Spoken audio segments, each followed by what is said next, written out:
ॐ शन्नो मित्रः शं वरुणः शन्नो भवत्वर्यमा शन्न इन्द्रो बृहस्पतिः शन्नो विष्णुरुक्रमः। ॐ नमो ब्रह्मणे नमस्ते वायो त्वमेव प्रत्यक्षं ब्रह्मासि त्वामेव प्रत्यक्षं ब्रह्म वदिष्यामि ऋतं वदिष्यामि सत्यं वदिष्यामि तन्मामवतु तद्वक्तारमवतु अवतु माम् अवतु वक्तारम्। ॐ शान्ति शान्ति शान्तिः। पिछले पाठ में आपका कोई प्रश्न या शंका हो तो पहले उसे देख सकते हैं।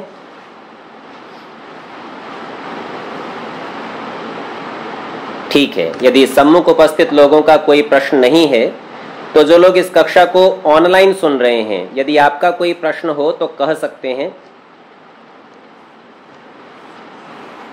नमस्ते गुरुजी। जी नमस्ते। हाँ जी, मैं ये कह रहा था कि जो आपने बताया था ना वेदों में कोई वो मिलावट नहीं हो सकती जी, उसको थोड़ा वापस समझा देते, क्योंकि मिलावट तो जैसे स्मृति और दूसरे शास्त्रों में हो सकती है, उसमें भी हो ही सकती है ना, सपने वगैरह में, किताबों में। ठीक है, आपकी बात ठीक है। मैं एक बार उस विषय को फिर से कह देता हूँ।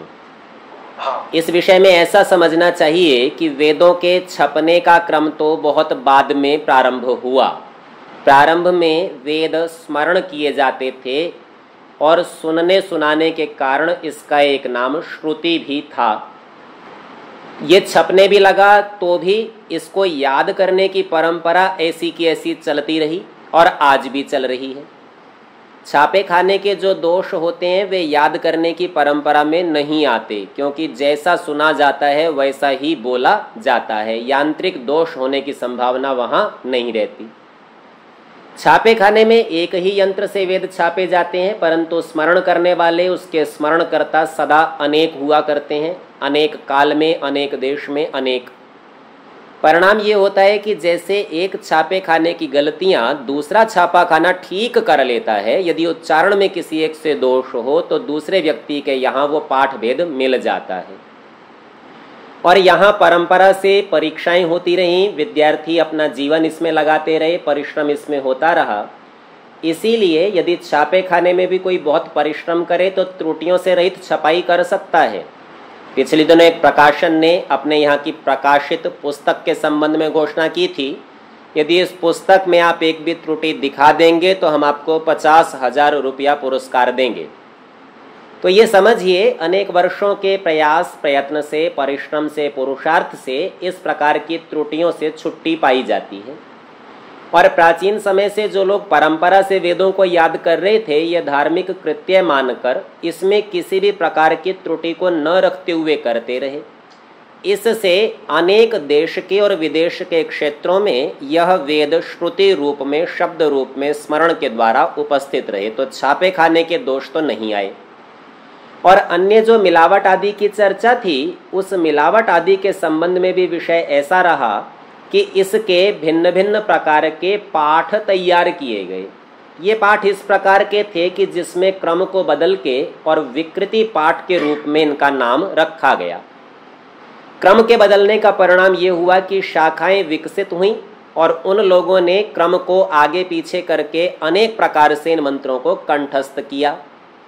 अब यदि एक शाखा का पढ़ने वाला यदि अपनी किसी बुरी इच्छा से इसमें मिलावट करना भी चाहे, वह इसमें एक मात्रा भी यदि डाल दे या हटा दे, तो दूसरी शाखा में उस पाठ के मिलने से और नियम लगाकर जब व्यवस्थित क्रम में मंत्र को लाएंगे तो पता चलेगा इसमें तो वह मात्रा है ही नहीं, अथवा इसमें से ये मात्रा हटा ली गई है। तो 13 प्रकार के पाठों की हमने चर्चा की थी। उन पाठों के आधार पर इन ग्रंथों को सुरक्षित रखा गया। केवल ऐसा नहीं कि सीधा सीधा मंत्र याद कर लिया और सुरक्षित है। अलट के पलट के कई प्रकार शब्दों की आवृत्ति करके, कभी शब्दों का क्रम आगे पीछे करके, आनुपूर्वी को परिवर्तित, वह सब भी नियम अनुसार करके इसको सुरक्षित किया गया। अर्थात इसमें इतना परिश्रम किया गया है जिसकी आप कल्पना भी नहीं कर सकते, और इतने परिश्रम के द्वारा कष्ट साध्य इस कार्य में वेदों का संरक्षण किया गया है। सो इस संरक्षण से वेद में मिलावट होने की संभावना नहीं रही। पश्चात पांडुलिपियां अत्यंत परिश्रम पूर्वक तैयार की गईं। जिन पत्रों पर ताम्र आदि की धातुओं पर इनको लिखा गया वहां भी विशेष सावधानियां रखी गईं, क्योंकि यह केवल एक आय का साधन नहीं था कि आधुनिक छापे खाने की तरह कई प्रतियां छापनी है, जल्दी जल्दी काम करना है, तत्काल उपस्थित करना है। ऐसा कोई विषय, कोई बंधन इनमें नहीं था। परिणाम स्वरूप अत्यंत सावधानी के कारण यह इस विषय को अत्यंत सुरक्षित रख सके हैं। ठीक है जी? हाँ जी। अन्य कोई प्रश्न? जी, अन्य किसी का कोई प्रश्न? ठीक है, अन्य प्रश्नों के ना होने पर आगे के पाठ का हम विचार कर लेते हैं। पृष्ठ संख्या 66 पर हम देख रहे हैं और हम ये देख रहे थे कि विरोध कहते किसे हैं। विरोध एक विषय में भिन्न मत का होना है या भिन्न विषयों में भिन्न मत का होना है। तो यहाँ पर पूर्व पक्ष की ओर से जब उनसे पूछा गया आप विरोध किसको कहते हो, तो पूर्व पक्ष जिसने यहाँ प्रश्न के नाम से अपना शीर्षक बनाया है, ये लिखते हैं एक विषय में अनेकों का परस्पर विरुद्ध कथन हो तो उसको विरोध कहते हैं। यहाँ भी सृष्टि एक ही विषय है, अर्थात सृष्टि की रचना को पूर्व पक्षी एक विषय मानता है और पुनः कहता है कि सृष्टि रचना में भिन्न भिन्न शास्त्रकारों ने भिन्न भिन्न मत प्रस्तुत किए, इसलिए विरोध है। सो स्वामी जी महाराज उत्तर देते हैं और यहाँ उत्तर देने से पूर्व उन्हीं के मुख से कुछ सिद्धांत स्थापित करना चाहते हैं। सो कहते हैं क्या विद्या एक है व दो? तो उत्तर देता है वह कि एक है। पुनः कहते हैं जो एक है तो व्याकरण, वैद्यक, ज्योतिष आदि के भिन्न भिन्न विषय क्यों हैं? तो वो उत्तर देता है जैसा एक विद्या में अनेक विद्या के अवयवों का एक दूसरे से भिन्न प्रतिपादन होता है, वैसे ही सृष्टि विद्या के भिन्न भिन्न 6 अवयवों का 6 शास्त्रों में प्रतिपादन करने से इनमें कुछ भी विरोध नहीं। तो ऐसा समझिए, आप जैसे विद्या को पढ़ते हैं, विद्या में पढ़ते हुए आधुनिक समय में गणित का विषय अलग पढ़ते हैं, विज्ञान विषय अलग पढ़ते हैं, सामाजिक शास्त्र को अलग पढ़ते हैं, अनेक प्रकार के आप विषय पढ़ते हैं। परंतु इससे कोई यह नहीं कह सकता कि गणित में 2 दूनी 4 कहा था या भाषा में रामः रामौ रामाः कहा था, तो ये दोनों परस्पर विरुद्ध बातें, ये विरुद्ध बातें नहीं हैं। तो कहते हैं सृष्टि विद्या के भिन्न भिन्न 6 अवयवों का 6 शास्त्रों में प्रतिपादन करने से इनमें कुछ भी विरोध नहीं। जैसे घड़े के बनाने में कर्म अर्थात क्रिया तो करनी पड़ेगी, बिना इसके कैसे बने? समय भी लगेगा, बिना समय लगे घड़ा कैसे बनेगा? मिट्टी ये तो उपादान कारण ही है, इसके बिना कैसे बने? विचार, आपके पास बुद्धि और ज्ञान होना चाहिए। पुनः मिट्टी का संयोग वियोग आदि का पुरुषार्थ, कहीं से जोड़ना और कहीं पर लगाना, कहीं से अलग करना। प्रकृति के गुण और कुम्हार कारण हैं। आपने अनेक कारणों को देखा, लेकिन ये कारण परस्पर एक दूसरे के विरोधी नहीं है कि साहब मिट्टी और कुम्हार का विरोध हो, ऐसा नहीं है। वैसे ही सृष्टि का जो कर्म कारण है उसकी व्याख्या मीमांसा में, समय की व्याख्या वैशेषिक में, उपादान कारण की व्याख्या न्याय में, पुरुषार्थ की व्याख्या योग में, तत्वों के अनुक्रम से परिगणन की व्याख्या सांख्य में और निमित्त कारण जो परमेश्वर है उसकी व्याख्या वेदांत शास्त्र में है।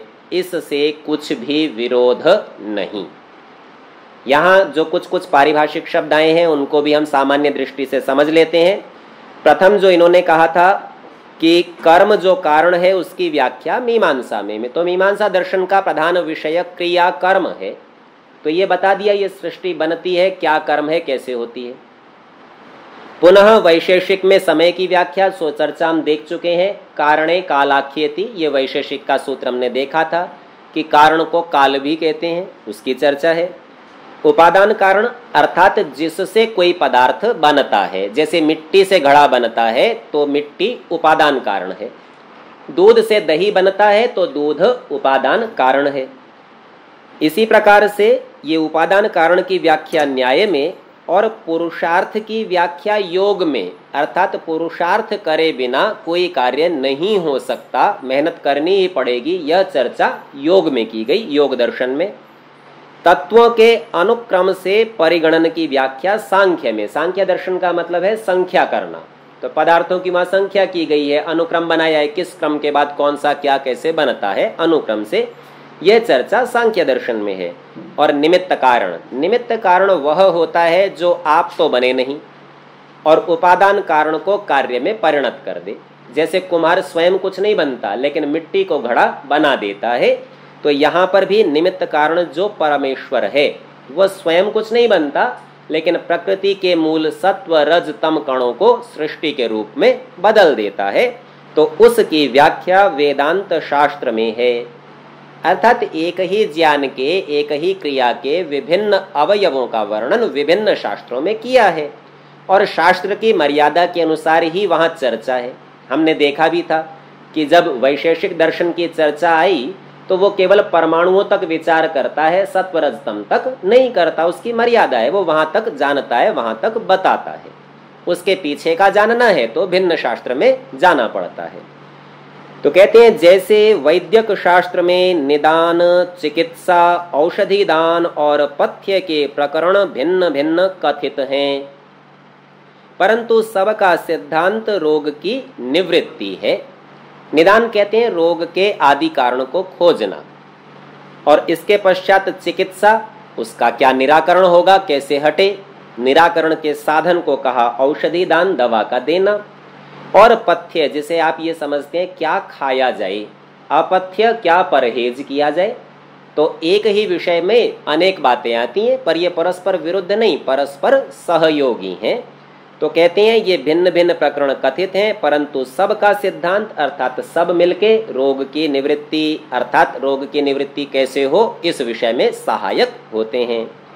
वैसे ही सृष्टि के 6 कारण हैं, इनमें से एक एक कारण की व्याख्या एक एक शास्त्रकार ने की है, इसलिए इनमें कुछ भी विरोध नहीं।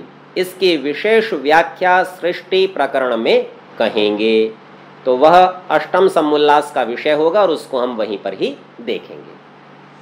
पुनः कहते हैं जो विद्या पढ़ने पढ़ाने के विघ्न हैं, अभी तक तो ये बताया कि साहब क्या क्या पढ़ना है, अब बता रहे हैं पढ़ने में कुछ कठिनाई भी आती हैं। तो कहते हैं पढ़ने पढ़ाने के विघ्न हैं उनको छोड़ देवें, जैसा कुसंग अर्थात दुष्ट विषयी जनों का संग, तो ऐसे लोग जो विषय वासना में फंसे हुए हैं वो विद्या प्राप्त नहीं कर सकते, उनका संग भी न करना चाहिए। दुष्ट व्यसन जैसा मद्य आदि सेवन और वैश्यागमन आदि बाल्यावस्था में विवाह अर्थात 25 वर्षों से पूर्व पुरुष और 16वें वर्ष से पूर्व स्त्री का विवाह हो जाना, यह बात भी विद्या का विघ्न है। अल्पायु में विवाह होगा, गृहस्थी में पढ़ेगा, जिम्मेवारी अधिक लेगा तो वह फिर पढ़ने का अवसर खो देगा। पूर्ण ब्रह्मचर्य न होना, पढ़ तो रहा है लेकिन ब्रह्मचारी होकर नहीं पढ़ रहा है। राजा, माता पिता और विद्वानों का प्रेम, वेद आदि शास्त्रों के प्रचार में न होना, अर्थात घर से ये प्रेरणा ना मिले, समाज से ये प्रेरणा ना मिले और राजा की ये व्यवस्था ना हो कि सब पढ़ लें तो भी नहीं पढ़ सकते। अति भोजन, जो लोग बहुत खाते हैं ना पेट भर के तसल्ली से, वो भी नहीं पढ़ सकते, क्योंकि अति भोजन से तम का प्रभाव होता है, निद्रा अधिक आती है। तो विद्यार्थी के लक्षणों में कहा गया है अल्पाहारी गृह त्यागी, कम खाने वाला और घर से दूर रहने वाला। तो घर की जो चिंता नहीं करेगा वो ही पढ़ सकेगा, कम खाएगा वो ही पढ़ सकेगा। अति जागरण करना, बहुत अधिक जगना, अपने में से कई लोग परीक्षा के दिनों में रात रात भर जाग कर पढ़ते हैं, सोचते हैं इसी से विद्या आएगी, सो विद्या नहीं आएगी, वो अल्पकालिक स्मृति होगी और प्रातःकाल जाके परीक्षा भवन में अपने ज्ञान की उल्टी करते हैं उस उत्तर पुस्तिका पर और कुछ नहीं करते हैं, वहां उड़ेल देते हैं जितना रात भर में पढ़ा है जो स्मृति में है। अथवा ये विद्या प्राप्ति का साधन नहीं है, ये एक प्रकार का छल है कि तत्काल में कुछ सुना है तत्काल बता देंगे, ये मस्तिष्क में उपस्थित नहीं रहेगा और आवश्यकता पड़ने पर आप इसका प्रयोग नहीं कर सकेंगे। तो अति जागरण करना भी विद्या का विघ्न है। पढ़ने पढ़ाने, परीक्षा लेने व देने में आलस्य व कपट करना, आज आचार्य परीक्षा लेना चाहते हो, बोले जी आज तो तैयारी नहीं, कल देंगे, परसों देंगे, अथवा जिसे आप कहते हैं नकल मारना, यह छल कपट है। ऐसा करने का प्रयत्न करना, थोड़ा आगे पीछे देख लें, पर्चियां साथ ले जाए, तो ऐसा बनाना, बस एक हिंट दे दीजिए, आगे तो हम बता देंगे, आदि आदि कहना, ये सब छल कपट है। तो ये सब करने से भी विद्या नहीं आती। सर्वोपरि विद्या का लाभ न समझना। तो अब यदि किसी के मन में ये हो कि भाई विद्या से ही सारे काम संभव हैं, ये ही अति महत्वपूर्ण और प्राथमिक वस्तु यही है, तो बाकी सब चीजों को छोड़ सकता है, विद्या को नहीं छोड़ेगा। पर यदि इसका सर्वोपरि लाभ नहीं समझता होगा, तब ऐसा होगा, वो कहेगा चलो आज नहीं पढ़ते, कल पढ़ लेंगे, आज तो खेल लेते हैं, आज तो सो लेते हैं, आदि आदि। तो यदि सर्वोपरि होगा, सर्वश्रेष्ठ समझेगा, तो विद्या को कभी भी नहीं छोड़ेगा। बल, बुद्धि, पराक्रम, आरोग्य, राज्य, धन की वृद्धि न मानना। तो यूं समझिए, यदि ब्रह्मचर्य पूर्वक विद्या ग्रहण करें तो ये सारे लाभ होते हैं। और कोई ये सोचे नहीं पढ़ने पढ़ाने से कुछ नहीं होता, वो देखो वो पढ़ा था, वो अभी आज रद्दी का काम करता है, या वो भिक्षा ही मांग रहा है, आदि आदि जो इस प्रकार के विचार हमारे सम्मुख प्रस्तुत किए जाते हैं। अथवा इससे विपरीत भी कि देखो वो कुछ भी पढ़ा लिखा नहीं पर बड़ा व्यापारी बना, आज बड़े सुख में है, आदि आदि सब बातें विद्या की विघ्न हैं। ये सभी मूर्खता की बातें हैं, क्योंकि विद्या के पढ़े बिना बल, बुद्धि, पराक्रम, आरोग्य, राज्य और धन की वृद्धि नहीं होती। ईश्वर का ध्यान छोड़ अन्य पाषाण आदि जड़ मूर्ति के दर्शन पूजन में व्यर्थ काल खोना, ऐसा दो अवसरों पर होता है। एक तो अपने परीक्षा देने के बाद जाते हैं मंदिर में कि साहब पास करा देना, परीक्षा तो अच्छी नहीं हुई है। और कुछ लोग परीक्षा से पूर्व भी जाते हैं, बोले वहां मन्नत मांगिए, इस बार जरूर सफलता होगी। तो ये सब बातें, जितना समय इन सब बातों में जाए, उतने समय में विद्या को प्राप्त करने का प्रयत्न करना चाहिए। माता, पिता, अतिथि और आचार्य, विद्वान, इनको सत्य मूर्ति मानकर सेवा सत्संग न करना। अर्थात वास्तविक मूर्ति तो ये हैं जो शिक्षा के देने वाले और शिक्षा में सहायता करने वाले हैं, तो इनको तो मानता नहीं, और पाषाण आदि, पत्थर आदि की बनी हुई मूर्तियों के पीछे भागता है। तो वहां तो व्यर्थ ही काल खोता है और विद्या से दूर होता है। यह विद्या का विघ्न है। वर्णाश्रम के धर्म को छोड़, अर्थात ब्रह्मचर्य आश्रम में है और जो ब्राह्मण, क्षत्रिय, वैश्य आदि वर्णों में है, अपने अपने धर्म को तो छोड़ दिया, और छोड़ के क्या करता है, ऊर्ध्व पुंड्र, तिलक, कंठी, माला धारण, एकादशी, त्रयोदशी आदि व्रत करना, काशी आदि तीर्थ, काशी आदि में जाना, और राम, कृष्ण, नारायण, शिव, भगवती, गणेश आदि के नाम स्मरण से पाप दूर होने का विश्वास। तो ये जितनी भी बातें हैं, ये सब विद्या को हरने वाली, बुद्धि का नाश करने वाली हैं। और जो जो व्यक्ति इन पाखंडों में, इन बाह्य चिन्हों में लगा रहता है, वह कभी भी विद्या को प्राप्त नहीं कर सकता। पाखंडियों के उपदेश से विद्या पढ़ने में अश्रद्धा का होना। तो कोई लोग इस प्रकार बहकाएं कि पढ़ने की जरूरत नहीं है, ऐसे हो जाएगा। कहीं कहीं पर बहुत संप्रदायों में गुरु लोग भी होते हैं। व्यवहार भानु में स्वामी जी महाराज ने उसकी चर्चा की है कि एक शिष्य 12 वर्ष अपने गुरु के पास पढ़ा, और एक दिन जाकर बोला मैंने 12 वर्ष आपकी सेवा की, पढ़ा, पर विद्या संस्कृत कुछ भी ना आई। तो गुरु ने कहा कि भाई पढ़ने पढ़ाने से विद्या नहीं आती, ये तो गुरु की कृपा से आती है।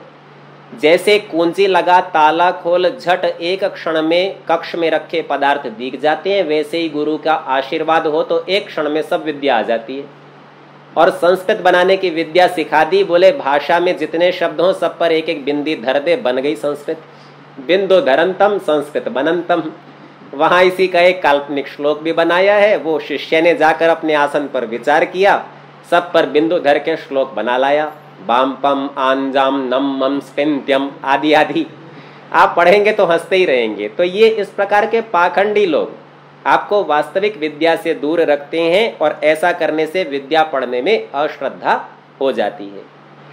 पुनः कहते हैं विद्या, धर्म, योग, परमेश्वर की उपासना के बिना मिथ्या पुराण नामक भागवत आदि की कथा आदि से मुक्ति का मानना। अब कोई कहे साहब विद्या से मुक्ति होती है, ऋते ज्ञाना न मुक्ति, ज्ञान नहीं है तो मुक्ति नहीं होगी, तो पढ़ना चाहिए। तो कहेंगे देखो फिर वो दूसरे मत पढ़ो, वेद आदि को मत पढ़ो, ये भागवत आदि पढ़ लो, इसी से हो जाएगी। और बहाने कैसे बनाएंगे, आजकल तो कलयुग है जी, इसमें वेद किसी को समझ में नहीं आता, वेद तो पता नहीं है क्या है, पुराण पढ़ लो उससे बात बनती। ये सब मूर्खता की बातें चलाई जाती हैं। लोभ से धन आदि में प्रवृत्ति होकर विद्या में प्रीति न रखना, ये एक बहुत ही व्यावहारिक व्यसन है, दुर्गुण है। प्राय करके पढ़ने वाले विद्यार्थी इसका प्रयोग करते हैं, और वो कैसे करते हैं, यदि वो थोड़ा अधिक अच्छा जानते हो या जल्दी समझते हो तो तत्काल ही ट्यूशन आदि की व्यवस्था करते हैं, अन्यों को पढ़ाकर धन कमाना चाहते हैं। कुछ लोग थोड़ी विद्या से ही व्यापार आदि में लगकर धन जल्दी से कमा लें। तो विद्या की प्राप्ति में धन का आग्रह होना कि मैं इससे धन कमाऊं और उसी के लिए प्रयत्नशील हो जाना, यह पूर्ण विद्या की प्राप्ति में बाधक है, ऐसा न करना चाहिए। हाँ, स्वयं पढ़े हुए को अपने साथियों को पढ़ाना, निरंतर साथ साथ पढ़ाना, ये तो चाहिए, ये विद्या की वृद्धि के लिए है कि जब साथी भी प्रश्न पूछेंगे तो इसको सोचने का अवसर रहेगा। लेकिन उस लालच में धन की वृत्ति में लग जाना, एक बैच पढ़ाऊं, 2 पढ़ाऊं, 4 पढ़ाऊं और स्वयं पढ़ने का अवसर खो देना, यह उचित नहीं है।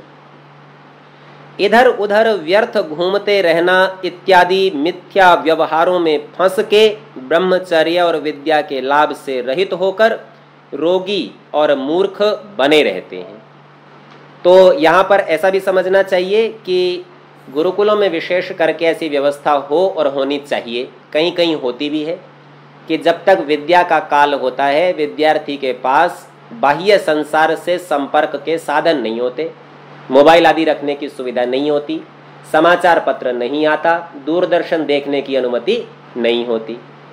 साथ ही साथ समाज में कोई कार्यक्रम हो, उत्सव आदि हो तो उनमें जाने की भी अनुमति नहीं होती, ना घर से पत्र व्यवहार होता, ना समाज से संपर्क होता। तो ऐसे में व्यक्ति के सामने एक ही लक्ष्य रहता है, विद्या, और वैसा ही परिस्थिति माहौल होने से उस विद्या में खूब अच्छी उन्नति होती है। तो ऐसा ही होना भी चाहिए, कहीं कहीं होता है, अधिकांश नहीं भी होता है। तो यहाँ आगे कहते हैं कि ये जो इधर उधर घूमते रहते हैं, व्यर्थ घूमते हैं, मिथ्या व्यवहारों में फंसते हैं, तो विद्या के लाभ से रहित होते हैं, ब्रह्मचर्य से रहित होते हैं, और ऐसा होने से रोगी और मूर्ख बने रहते हैं। आजकल के संप्रदायी और स्वार्थी ब्राह्मण आदि जो दूसरों को विद्या सत्संग से हटा और अपने जाल में फंसा के उनका तन मन धन नष्ट कर देते हैं और चाहते हैं कि जो क्षत्रिय आदि वर्ण पढ़कर विद्वान हो जाएंगे तो हमारे पाखंड जाल से छूट और हमारे छल को जानकर हमारा अपमान करेंगे इत्यादि विघ्नों को राजा और प्रजा दूर करके अपने लड़कों और लड़कियों को विद्वान करने के लिए तन मन धन से प्रयत्न किया करें। तो इसका ऐसा विचार कीजिए कि बहुत से लोग विद्या पढ़ने से इसीलिए छुड़ाते हैं, ये पुराण आदि की कथाएं इसीलिए परिचित हुई। स्वामी जी महाराज ने विद्या का जो इतिहास है उसकी कुछ चर्चा उपदेश मंजरी में की, और वहां पर युधिष्ठिर आदि के पश्चात जो राजा परीक्षित बना उसके संबंध में लिखा है कि वो कुछ ऐसा विक्षिप्त सा था। विक्षिप्त का तात्पर्य पागल नहीं है, विक्षिप्त का तात्पर्य जिसका मन एकाग्र नहीं होता सहजता से। तो बोले वो कुछ विक्षिप्त सी बुद्धि का था, तो परिणाम ऐसा हुआ कि उसको वेद आदि शास्त्र कुछ समझ में ना आते थे, और उसी के समय से ये पुराण आदि की कथा चलने लगी। उससे पहले पुराण की कथाएं नहीं चलती थी।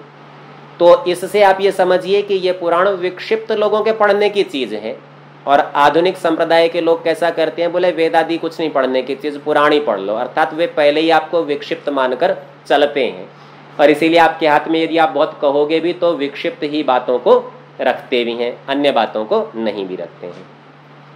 तो जो कोई इस प्रकार करे तो वहां राजा का अर्थात तंत्र का व्यवस्था का कर्तव्य है कि ऐसे सब विघ्नों को दूर करे और सब लड़के और लड़कियों को विद्वान बनाने का प्रयत्न करे। यहाँ और भी 1-2 प्रकार के विघ्न होते हैं। वो विघ्न कैसे हैं, जैसे कुछ लोग कहेंगे कि लड़कों को तो पढ़ा देंगे, लड़कियों को नहीं पढ़ाएंगे। इसके अतिरिक्त एक और भी विघ्न होता है।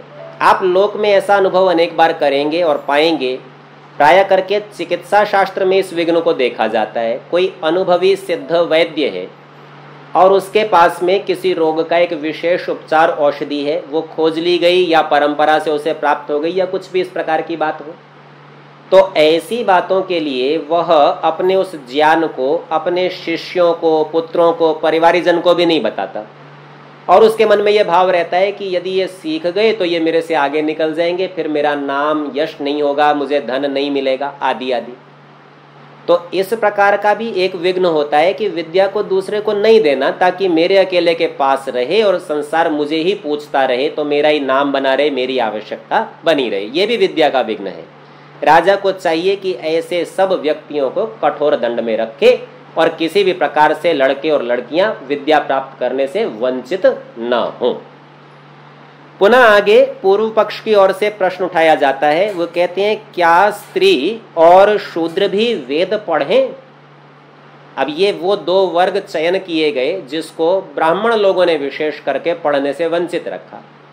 आप विचार करके देखिए, इस संसार का 50% स्त्रियां हैं, 50% पुरुष हैं। ये 50% की संख्या लगभग है, ठीक ठीक ऐसा ही नहीं होता।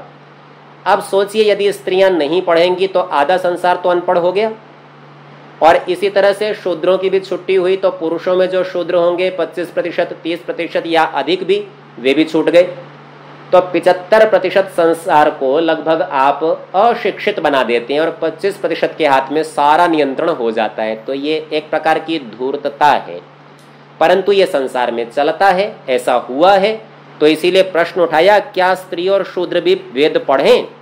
और युक्ति देते हैं, जो ये पढ़ेंगे तो हम फिर क्या करेंगे, क्योंकि ये तो हमारे अधिकार ही छीन लेंगे, क्योंकि विद्या के पढ़ने से योग्यता आती है, अधिकार मिलता है, और इनके पढ़ने में प्रमाण भी नहीं है। पहले युक्ति दी और प्रमाण भी प्रस्तुत कर रहे हैं। जैसा यह निषेध है, स्त्री शूद्रौ नाधियाताम इति श्रुतेः, स्त्री और शूद्र न माने नहीं, अधियाताम पढ़ाए जाएं, तो स्त्री और शूद्रों को नहीं पढ़ाना चाहिए।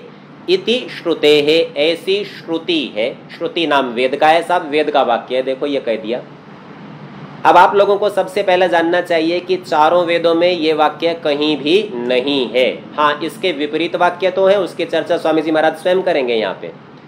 तो यह वाक्य आदि गुरु, जो जगत गुरु के नाम से, शंकराचार्य के नाम से प्रसिद्ध थे, उनके ग्रंथों में उनके निकम्मे शिष्यों ने मिलाया। उन्होंने भी स्वयं नहीं मिलाया, उनके पीछे उनके निकम्मे शिष्यों ने मिलाया। और सीधा सीधा तो कहीं कहीं वो ग्रंथों में नहीं भी मिलता, लेकिन इसकी कुछ चर्चा मीमांसा दर्शन की एक टीका है, मीमांसा न्याय प्रकाश, उसके टीकाकारों ने की है। वहां भी ये वाक्य कुछ ऐसा रखा, न स्त्री शूद्रौ वेदम अधियाताम, कि भाई वेद ना पढ़ाएं उनको और वेद से इतर पढ़ा देंगे, अर्थात कुछ तो पढ़ा देंगे, कुछ तो छूट उन्होंने भी कर दी। पर ये समझिए, ये केवल विकृत मानसिकता का वाक्य है, यह वेद का वाक्य बिल्कुल भी नहीं है।